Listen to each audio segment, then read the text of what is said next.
అతని మాటలు బాగా ఏంట్రా ఇంత పొగరు అన్నట్టుగా ఉంటాయేమో కానీ, అది పొగరు కాదు ఆత్మాభిమానం. అన్నీ తెలిసిన అతను ఒక నటుడు.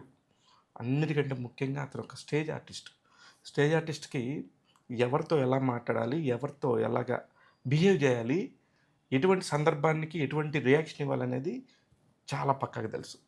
ఇవన్నీ తెలిసిన ఒక మిడిల్ క్లాస్ మ్యాన్ వచ్చి సడెన్‌గా ఆకాశం అంతా పైకొచ్చినప్పుడు కిందకి లాగుదామని చూసే వాళ్ళందరికీ గూడా ఒక్కొక్క దగ్గర ఒక్కొక్కలాగా సమాధానం చెప్పటం 'హరీష్ శంకర్' గారికొచ్చు. 'దేవిశ్రీ ప్రసాద్' గారితో మీరు ఇది మూడో సినిమా. కానీ అనుకోని కారణాల వల్ల ఎవరు బిజీగున్నారు, ఎవరు ఏమున్నారని పక్కన పెడితే, మీరు తమన్ గారికి వచ్చి చేసినందుకు, ఇది నా సినిమా కాదు 'దేవిశ్రీ ప్రసాద్' గారి సినిమా. దీనికి నేను రాను అని జెప్పేసి తమన్ గారి సంస్కారాన్ని గురించి మీరు చెప్పినప్పుడు నిజంగా వావ్! 'ఉస్తాద్ భగత్ సింగ్' ఎన్ని డైలాగులు జెప్పించారో, సినిమాలో ఇంకెన్ని చూపించబోతున్నారో మాకు తెలుసు. లాస్ట్ 20 మినిట్స్ నిజంగానే మిరాకిల్ అంట. పవన్ కళ్యాణ్ గారు కూడా చాలా చాలా హ్యాపీ ఫీల్ అవుతున్నారు.